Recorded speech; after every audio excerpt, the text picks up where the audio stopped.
What's up, everybody? Welcome to another new edition of Celtics Beat. And I don't know, Evan, we might need to rename this show or sort of recalibrate the way that we do this show, because I think it's gradually just turned into a celebrity podcast, really, is what we're doing here. Adam Kaufman, Evan Valenti. Yeah, we had Donnie Wahlberg on with us last week, hanging out, having a good time. And for those of you watching on video, you already see we have I don't know what to call you. It's Tom Everett Scott, but do I call you Tom? Do I call you Thomas? Evan and I have been calling you TES over chat because we feel like we know you already. Welcome to the show, man. Hey, thanks for having me. I don't know, just call me Mr. Tom Everett Scott would be fine. Yeah, I guess. What do your kids call you? Dad? Should we just call you? Yeah, my kids call me Dad. I'm Tom. I'm Tommy to everybody back in East Bridgewater. I was always Thomas Everett Scott when I was in trouble with my parents. You guys can call me Tom. Tom's fine. Perfect. Well, it's great to have you here on the show, and excited about it, obviously. And I feel like I blew the introduction already, because I was going to introduce you as fake drummer, real Boston sports fan, Tom Everett Scott. Hold on a minute. Yeah.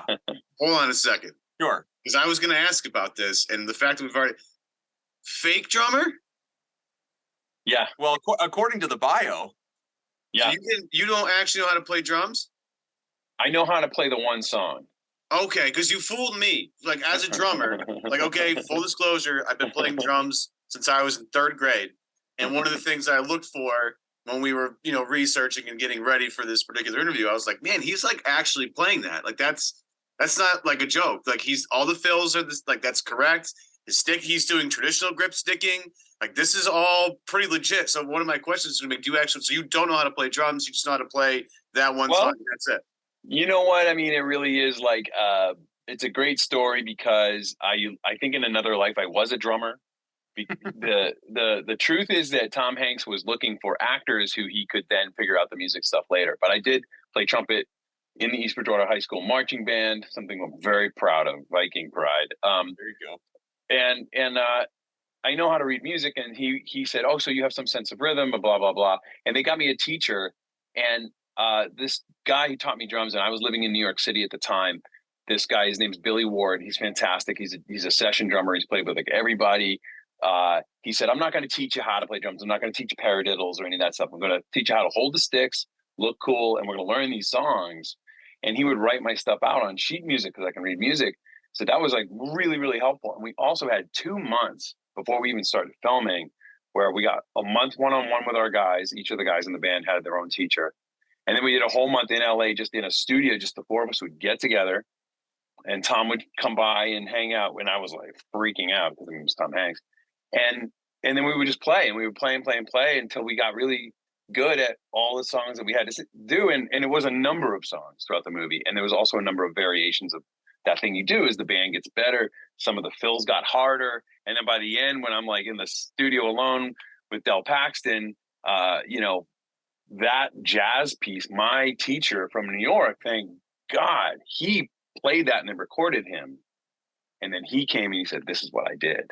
So a lot of that stuff was just making sure that we were all comfortable and good. But I think I really took to it.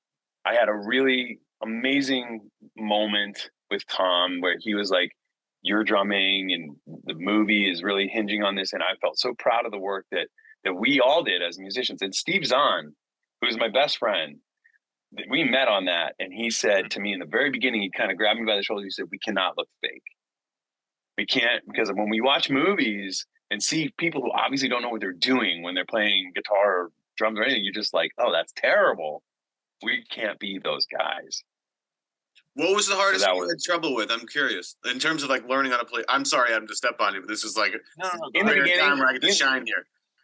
That's okay. No, man. I loved every aspect of it. And the thing that gave me the hardest trouble was the feet, the kick drum, and the cymbal, the hi-hat. And so it came to me. It just came to me, man, because I would drum on the subway, with my hands on the toilet, on everywhere. I would just be like, and one day, like the foot and the hands just all went. And I was like, oh my God. That's it. Yeah. So, yeah. So I have a kit. The kit is here. This is my studio, but on the other side of this is the garage, and we got the kit set up, and my kids play music, and we still jam a little bit. Yeah. Well, so I was going to ask you, and of course, we're for anyone that missed it or doesn't know, we're talking in part about the movie That Thing You Do, which was Tom's first movie, if I'm not mistaken. And so you mentioned you could play the song. Can you? I don't know. I can't think of what year did the movie come out. How many years has it been? 96. So a good little while ago. I mean, you're not too far away from the 30th anniversary and some special Blu-ray getting released with all sorts of commentary and everything. Can you still play the song? I can still play the song. Yeah, we actually played not too long ago. Jonathan Sheck and Ethan Embry and I all played at the Roxy because a friend of mine had this comedy show where he would. It's a long story, but it was basically like comedians or celebrities would get up on stage, tell a story, and there was a house band, and they would jam out whatever song they wanted to. That kind of had to do with their story. And so this comedian, Adam, said, who's the host of this show, it's called the Goddamn Comedy Jam. He said, because we have mutual friends, he was like, would you want to jam on That Thing You Do with me at the Roxy? And I was like, I'll do it, and I'll see if the other Wonders will come do it. And that was our first reunion in years. Unfortunately, Steve was filming and couldn't be there. That was my one regret. But we got up on stage and played it. And I guess it didn't really. It was like riding a bike. That's awesome. I don't think my girlfriend's listening to this, so I think I'll be okay with this. The thing that gives most people the biggest trouble is the kick pedal, because you can do stuff with your hands, that's fine, but then when you add the third appendage into the whole equation, it makes life very difficult. So sometimes, like in my area, there'd be live music around, and sort of my go-to pickup line was like, hey, I'll teach you how to play drums to this song real quick. And I would take women and I would show them, how to play very easy, 4/4 time, just basically eighth notes on the hi-hat and 2 and 4 with your snare stick. And just basically I'm going to teach you how to play drums in 5 minutes or in 3 minutes or whatever it was. And then when I would add, I'd be like, oh, you're getting great at it. I would add the kick drum to it. Everybody's brain breaks. Because it's like, I'm like, yeah, so when you get really good at it, you're going to add your other foot too. And there's going to be 4 things going on at the same time that you kind of have to subdivide in your head. So it's all kind of is tough. And then really, thematically, your right foot and the bass player, depending what hand they play with, their right hand should be, pretty much identical. And so you got to kind of factor all this stuff in. So the fact that you had a musical background, but you didn't really know how to play drums at the same time, pulled that off. My God. I'm so Thanks, man. That was awesome. That's awesome. Because again, I went into that thinking I'm like, I have to look to see how. But once you brought the traditional grip, which I don't even play. My wrist doesn't work that way. I was like, shit, this guy really knows. Oh, excuse me, by the way. This guy really knows how to play drums. I don't care. Well, I mean, it's for the kids at home. I'm just trying to. We've got nailed for that before. My fault, folks. But it was I was like, man, because I always question, is the guys that play music, in a movie, is Joaquin Phoenix really playing guitar when he's doing Walk the Line, or is Jamie Foxx really playing piano when he's doing Ray Charles? Comes to find out he took lessons from Ray Charles and kind of nailed it. So I always give guys tons of credit. There's a live theater production, Adam. I don't know if you've seen it, or Tom, if you've seen it either, called $1 Million Quartet. It's about, let's see here, Johnny Cash, Elvis Presley, Jerry Lee Lewis, and Carl Perkins, all meet in the studio. And pending what version you see, most of them should have guys live on stage playing their actual instruments. And that changes the game entirely for a guy that's a musician, because it's wow, not only are these guys amazing actors and doing all this other stuff, but they're throwing in the live music thing too, which is a whole different element. And the fact that you guys pulled that off is just tremendous, Tom. Congratulations, man. That's awesome. Thanks, man. Thanks. I appreciate it. I just have so much tremendous respect for real musicians. I never really say I'm a real musician. That's why it says fake drummer, because I really can't do what they can do. And I'm in awe of it. I'm a huge music fan. So yeah, I'm always amazed at what real musicians can do.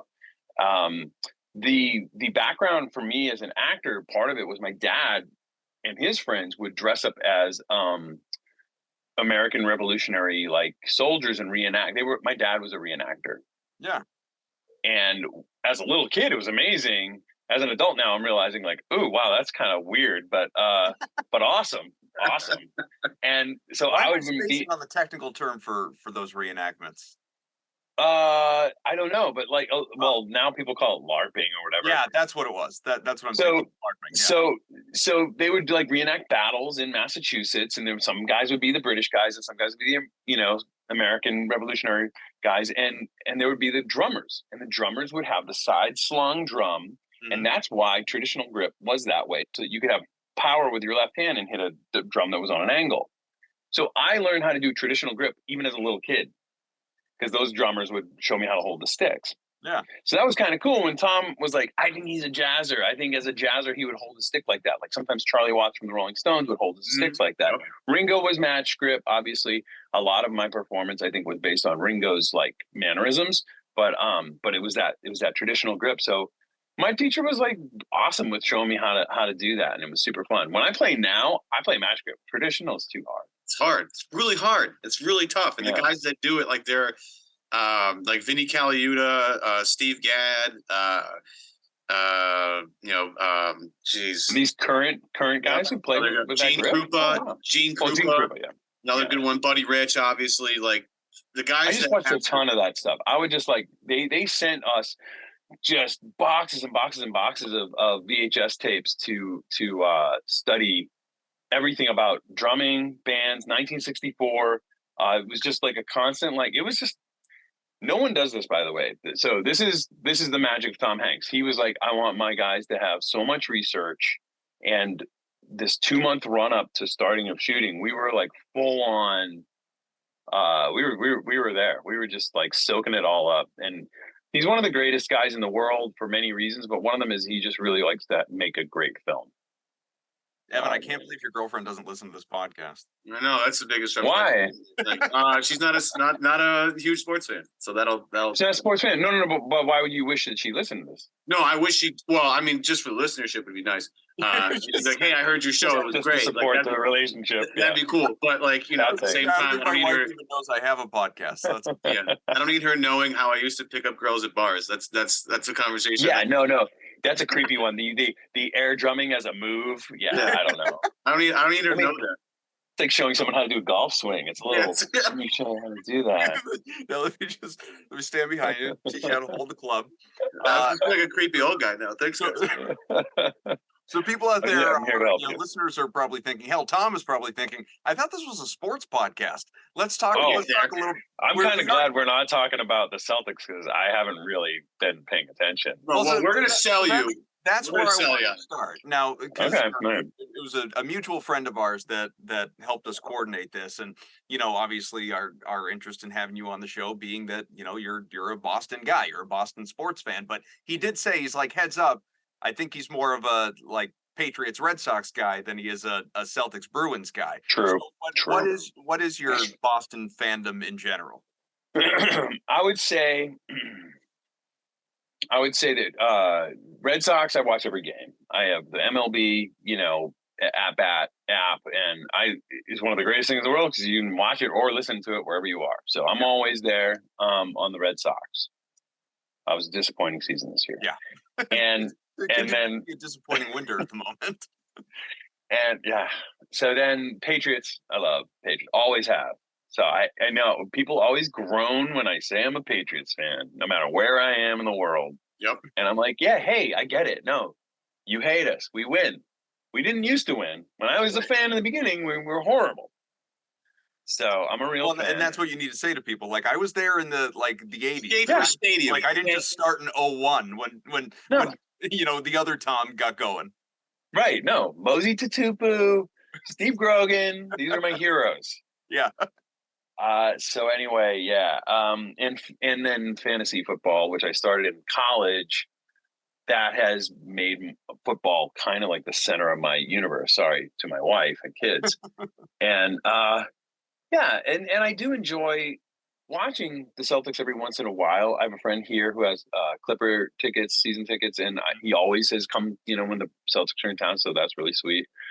Yeah, I like the Bruins too. But I just don't ever really get around the TV to watch games for those things. We're gonna sell you on the seats. Yeah, I think we need to. I mean, listen, you're a legitimate, passionate Patriots fan that, like you said, goes back decades and decades. There's no bandwagoning. There's no pink hat there. I think it's okay to just hop on the bus with the Celtics, man, because they're Okay.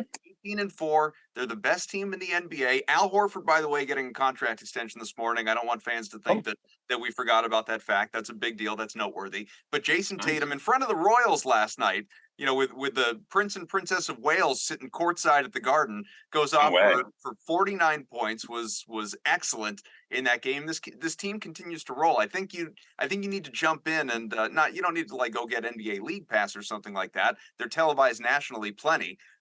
Dive into a game or two and check out what's going on, because you have right now, as fans of this podcast know, we don't need to educate the diehard Celtics fans on this, but you have got a 1-2 tandem of Jayson Tatum and Jaylen Brown that rivals any other in the NBA right now. I mean, this is probably how, and I'm not saying this is what it will be, but this must be how like Bulls fans felt at the beginning of Jordan and Pippen. You know what I mean? Like, oh my God, there are guys. They're going to win a bunch of titles here, and this is what it's going to look like. So we're just tracking Banner 18. Great. I watched that's all very encouraging. I watched the postseason last year, so I'm familiar with the guys that were in that team. Now, how much of that has changed? Are they all still Mostly the same faces? Same group. Yeah, it's mostly. They've tweaked it, and it's way better. Like it's Adam and I will both get into the minutia of it later on in the season here, but like, this is a team that went to the NBA Finals, and if the team that went to the NBA Finals last year played this team right now, this year's team would kill them.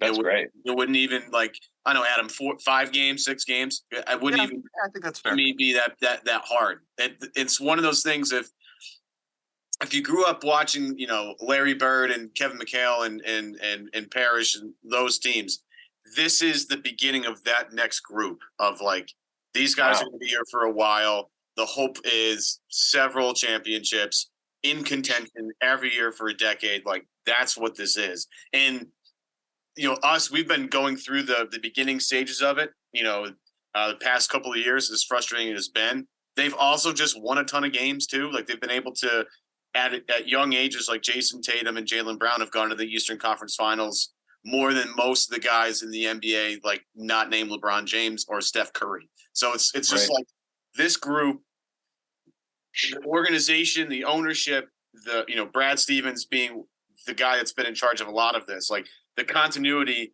they've been able to put together here is exactly what you want. Like, you look at those Tom Brady, Bill Belichick title teams, what was one of the biggest reasons why they succeeded for a long time? Continuity. Things didn't change that much from year to year. This is a kind of one of those opportunities. And if you want to jump in now, say you were there the whole time, totally fine with it. Yeah, we won't. Yeah.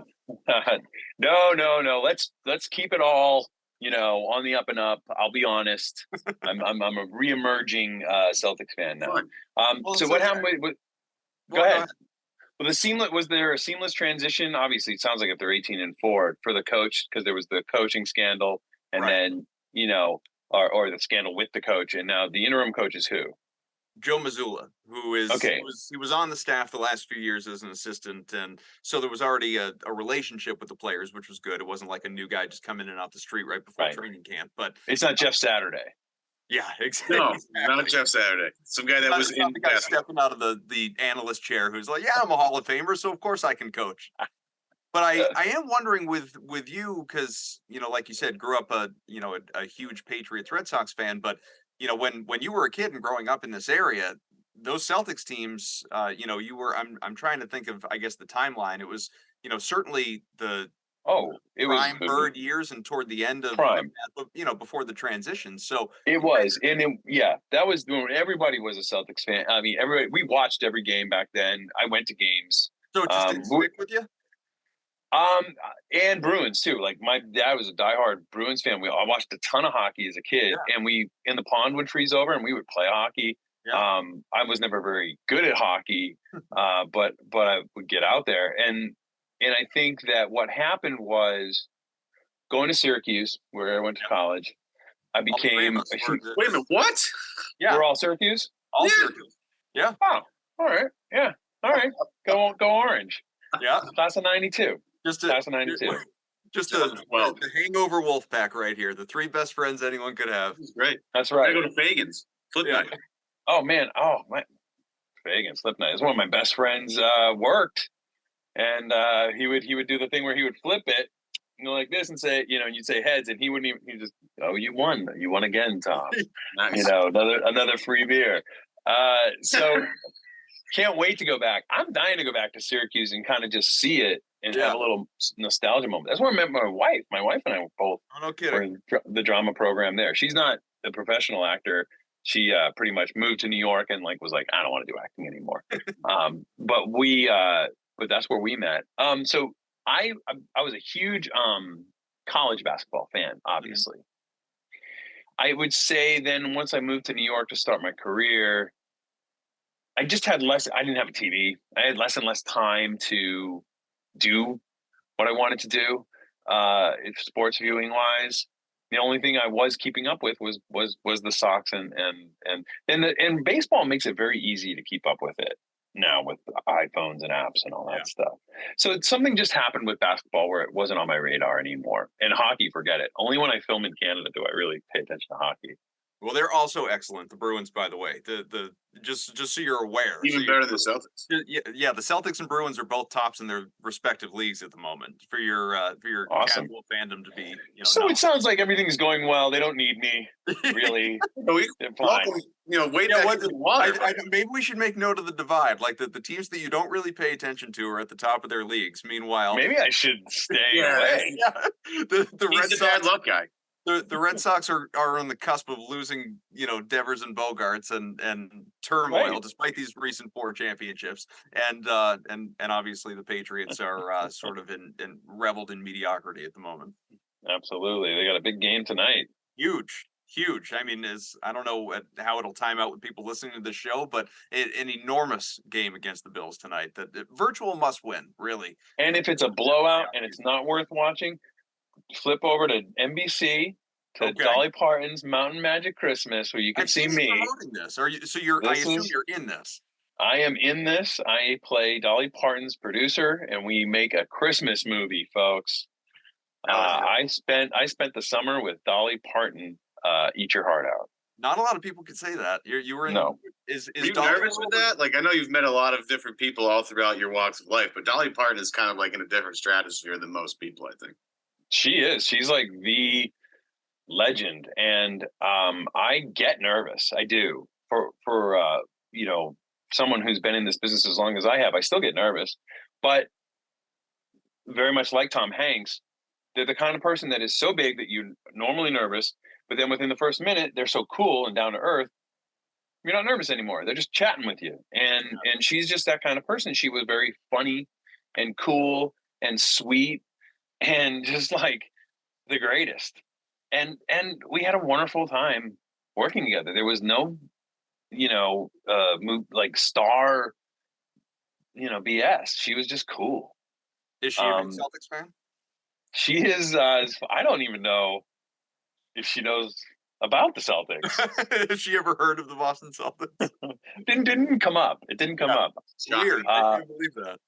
You know, you know, she's just like the queen. So, yeah. So folks, if the Patriots getting blown out tonight, NBC, Dolly Parton, My Magic Christmas, I have to promote it. A minute. What time? I feel like I need to ask which one you'll be watching. Why are you asking me what time? Hold on, wait.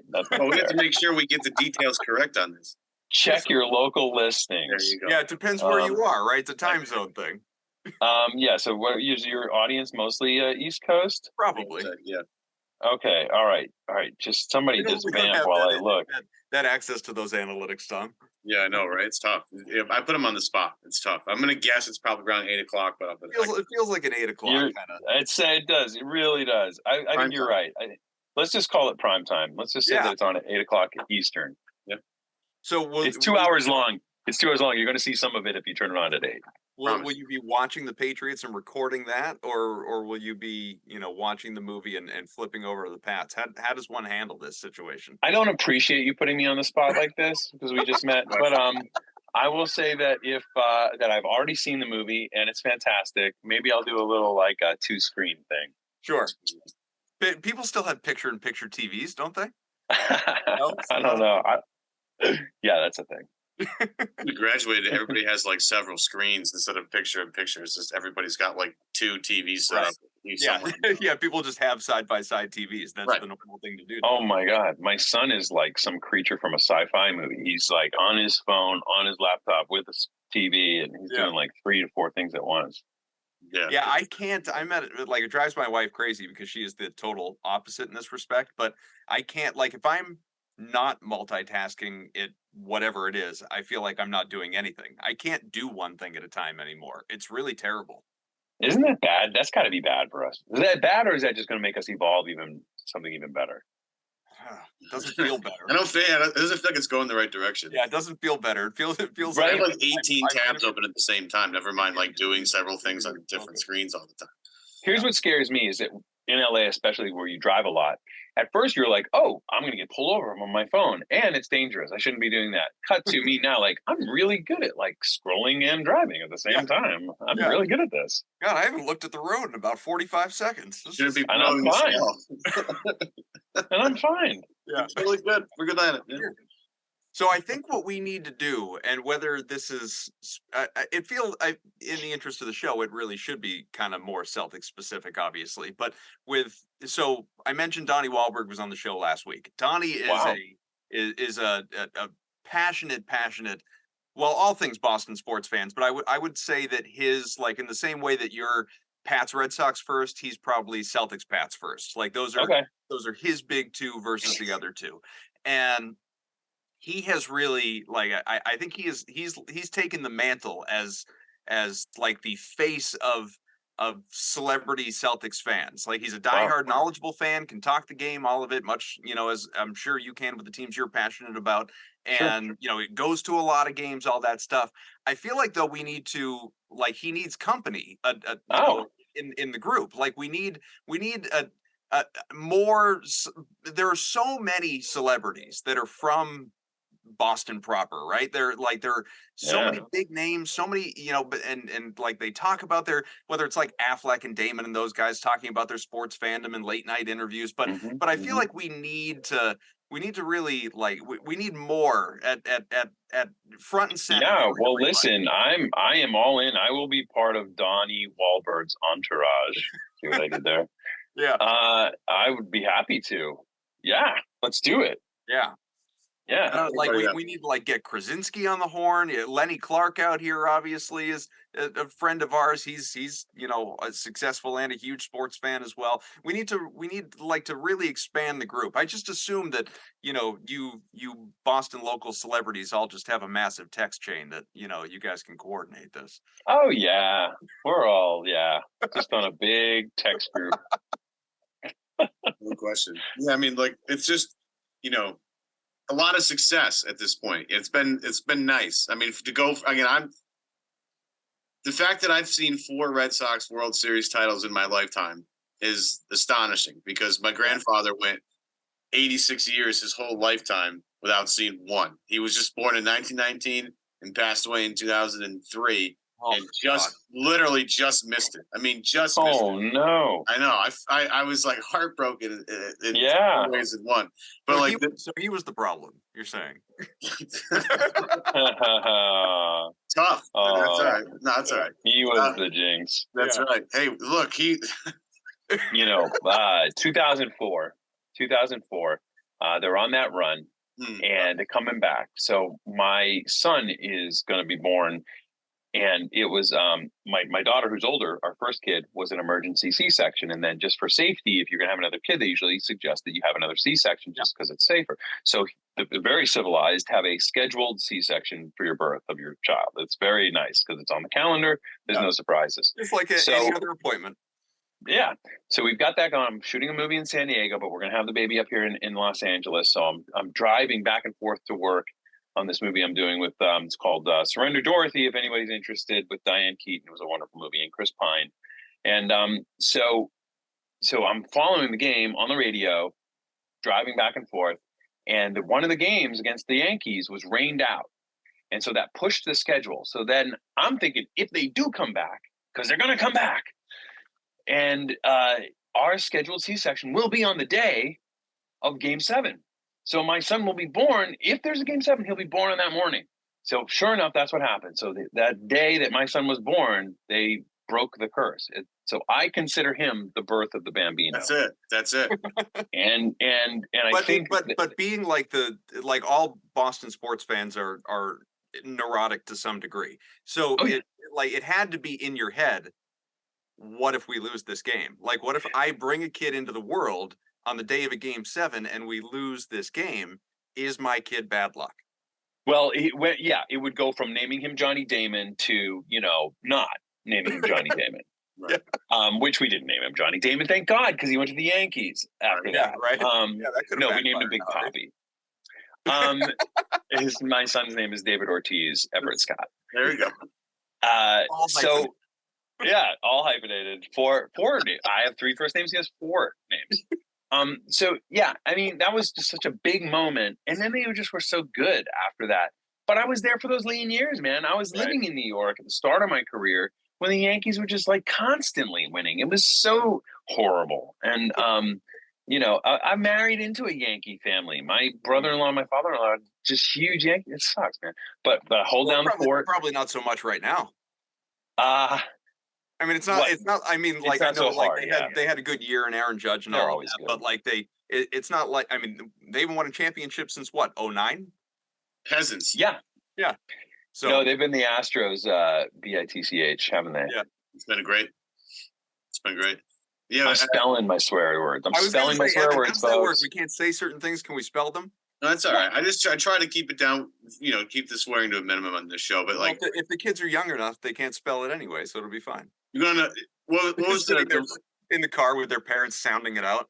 Yeah, B-I singing it. Yeah. I think correct me if I'm wrong. I don't know if it's still. I think it might have closed down, but there used to be a Red Sox bar in New York called Professor Tom's. I don't know of it, but there is a really famous one here in Santa Monica. Is it called? See, this is my brain doesn't work anymore. All Sonny McLean's. It's called Sonny McLean's, and it's really famous. And all they go to games whenever the Red Sox come out here and play, like the Dodgers or usually the Angels. A whole group will go and sit in like right field bleachers, and that's kind of like the big. Is this it? Sonny McLean's? Yeah.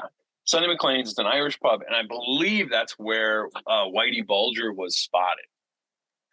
Oh, no kidding! What a trivia question! It's when his girlfriend got sloppy at the end. Yeah, I believe he was spotted there a few times, and he was found in Santa Monica. Yeah.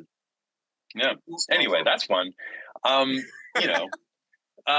yeah, there is definitely a contingent of fans out here. One of my buddies who I went to Syracuse with, Jay Harrington, who you probably don't know his name, but you've seen his face. He's in a ton of stuff. He's on a show right now, I think called SWAT. And but he's one of my local pals who's a diehard. And then Jay Larson is a stand-up comic who's a huge Red Sox fan, friend of mine. I mean, there's you find your people. Yeah. Yeah. So I don't want to presume that you could do this on your own. Do you and a collection of friends, maybe a large collection of friends, given what teams go for these days, would you be interested in buying the Red Sox? Because I feel like John Henry is not taking this team. Oh my gosh. I mean, teams are going for a lot of money. I mean, literally billions of dollars. So they just figured it out. Someone just figured it out. Like they're like, this is one way to just, invest.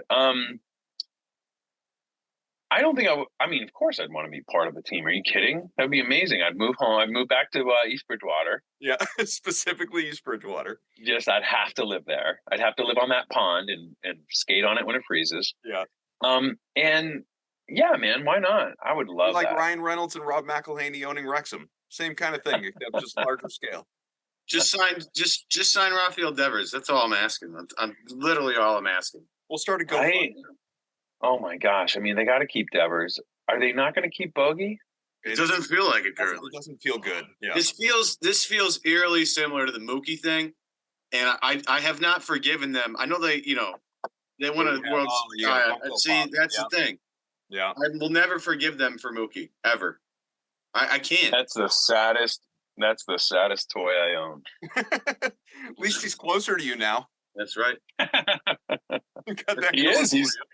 Yeah, in fact, one of the wonderful benefits of being in the Tom Hanks That Thing You Do family is they have Dodger season tickets, and we all go to games. Wow. Yeah, That's so awesome. I get to see Mookie on a regular basis, but just for another team. Do you? I don't know how close you're able to get. Have you talked to him and expressed that your disappointment that he left Boston? Mookie? No, I don't get anywhere near Mookie. No. We said no. We're in a fancy box. But I mean, shit. I love that. I love I have friends who are closer to the team. Like I'm not close to the team. Yeah. But like a buddy of mine, Michael Kelly, who was for years, he was on House of Cards. He played he played Kevin Spacey's like right hand man. He's I don't know if you know who I'm talking about. He played Doug Stamper on House of Cards. Anyway, Michael is from Atlanta and he's a diehard Braves fan, and he's pushy. Let's just put it that way. And he just pushed his way right in, becoming friends with the people who own the Braves and stuff and the Falcons. He's always standing on the sidelines, So the Braves came out here and played the Dodgers, and so he got us all we went on the field. We met all the players. Someday I'll be pushy and I'll do that too. When's the last time you went to a Celtics game in Boston? Oh, when I was a kid. I mean, it's time to make this happen, Tom. All right. I don't know if all three of us need to go together, or if you don't want to hang out with us outside of this podcast, that's okay too. And you want to go with your close friends or your wife or whoever, family, you just need to get out to the Garden and see a game. Yeah, they don't want to come with me. They didn't come with me to see their grandmother. Are you kidding? They're not going to. It's going to be me and you guys. That's right. Perfect. That's great. We're ready. And we're going to be sitting next to the Royals. Going to be great. Yeah, I mean, they're diehards now. I mean, they were supposed to leave at halftime, and they said, "Screw it, we're having a good time. We're not leaving."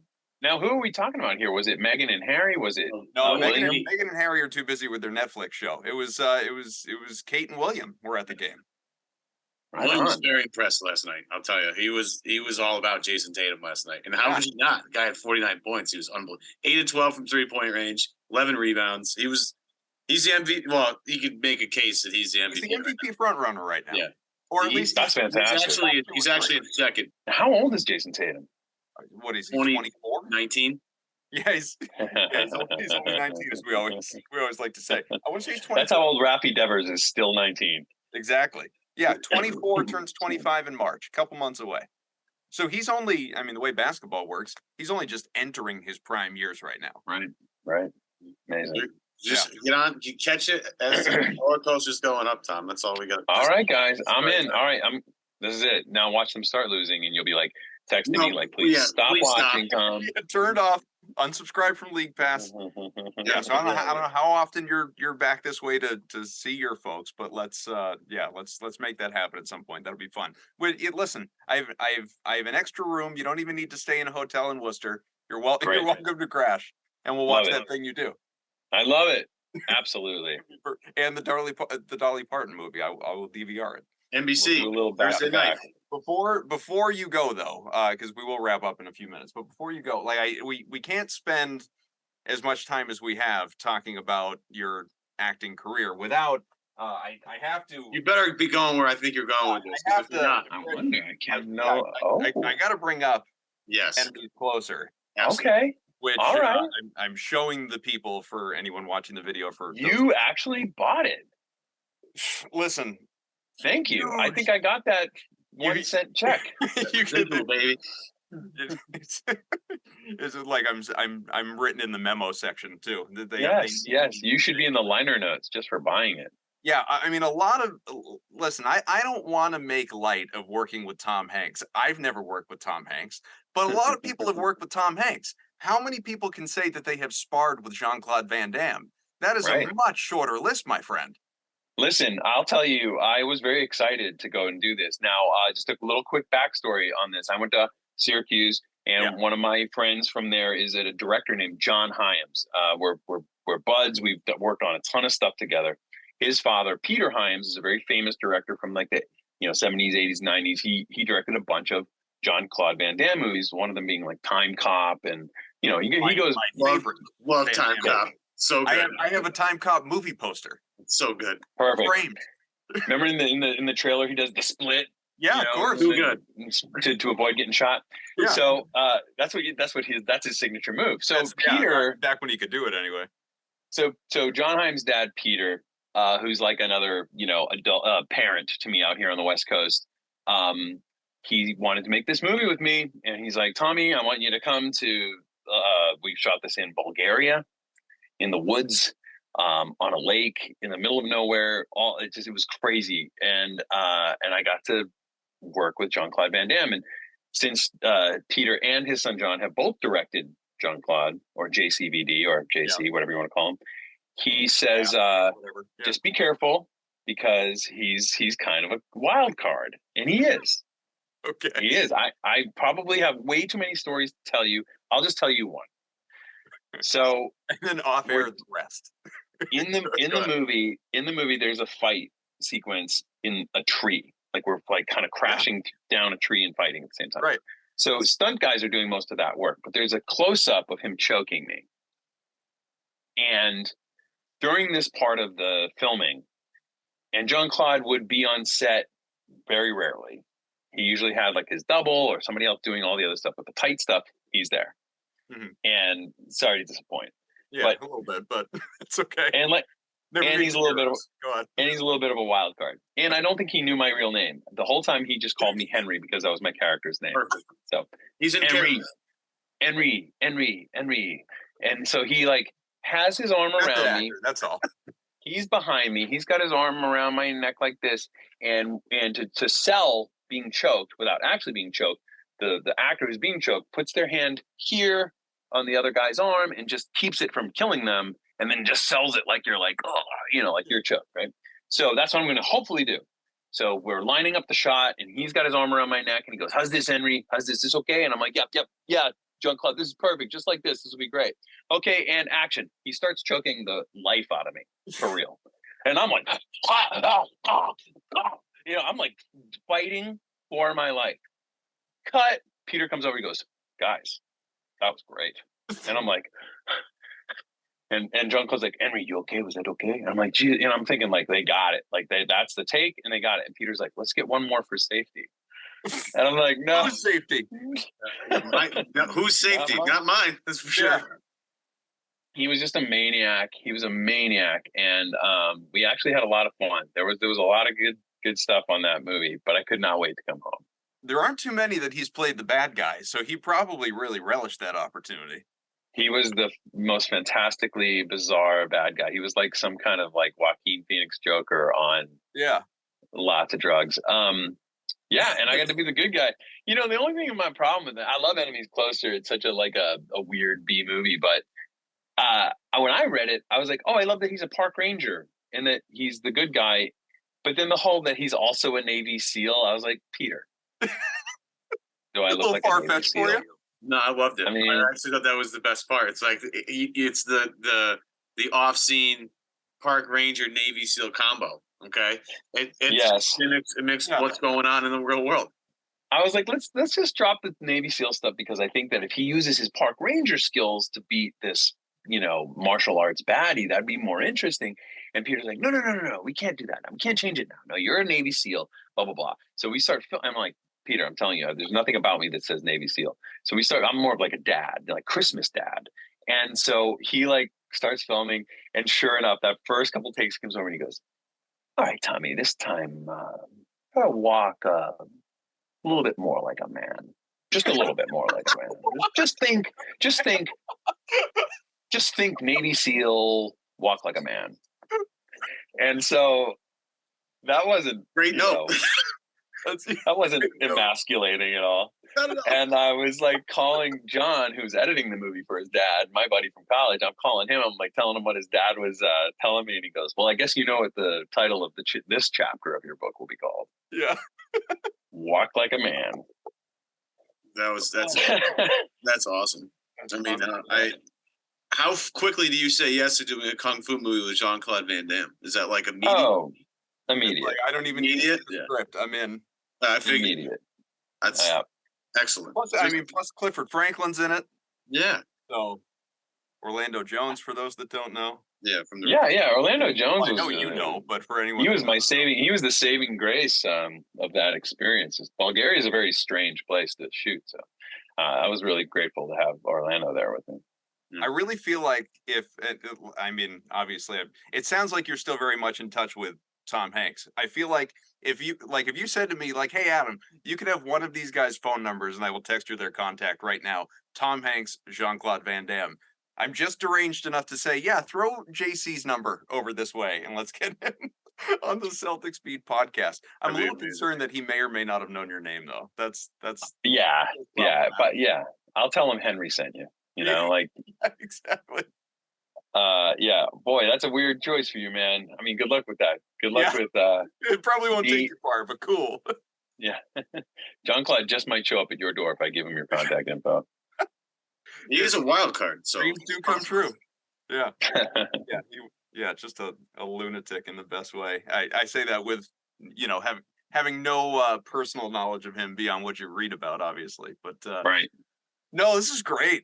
This is fun. We could we're definitely gonna have to continue this out of the garden at some point. How often you Sounds great. You guys have my contact info. Yeah. I'll let you know when I'm in town. I would love to catch you at a Celtics game. That'd be awesome. Awesome. Don't wait for the finals though, because then they will accuse you of being a bandwagon fan. Fair enough. Yeah, you gotta go to like the Charlotte game. Gotta show up on a rogue ass Spurs, Charlotte, Indiana. Yeah. You pick a real, only a diehard would go to this game. That way we can convince everybody that you were there the whole time. We'll be your PR team. We'll spin it. We got you. Don't worry. Thank you.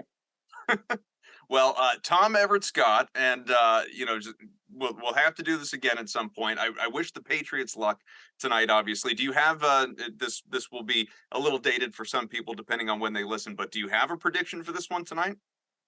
Okay, that's a great one. So I guess Von Miller is not going to play tonight, correct. And but then the Patriots offensive line, I think we're probably going to be down a couple guys. So it could still be tough to keep Mac Jones upright. I don't know. Patriots are probably going to keep it closer than the spread says. I would even take the Patriots to cover tonight. We'll see. Bills might punt once or twice. They might. I mean, but then again, Josh Allen, I think he's over that elbow thing. He's probably like really healthy, and you could tune in and it could be like 40-20 final score. I hope not. Yeah, I think the Bills have some offensive linemen out though, so maybe Judon and Uche, some of the guys, up front and get home and try. The big thing is, and I forget, did we have? Maybe it was Donnie that talked about this. Having Duggar back is a big deal. Yeah, because he's the perfect guy for the spy on the quarterback because he's really good at that. Duggar's great. What a great find he was in the draft. I mean, that's what Bill Belichick is really great at, finding those defensive guys. And we'll see. The second meeting of division rivals in the season is usually closer or lower scoring games. So maybe we might have that on top. We'll see that. I'm hoping. Yeah, we'll find out. I was about to say it'll be a good time. I hope it's a good time for those of us that are watching. And if it's not, Tom has already provided you options. You can flip. NBC tonight. NBC primetime. NBC primetime. Dolly World. Make sure you check it out. Tom, have a holly dolly Christmas. That's adorable. Really appreciate you hopping on with us. It's a lot of fun, man. All right, thanks, guys. I really appreciate you having me on. Adam, Evan, wonderful talking to you guys. For Tom Everett Scott, Evan Valenti, I'm Adam Kaufman. We'll catch you again on Celtics Beat. More in-depth Celtics analysis related to the Al Horford contract next week. Count on that. We'll see you.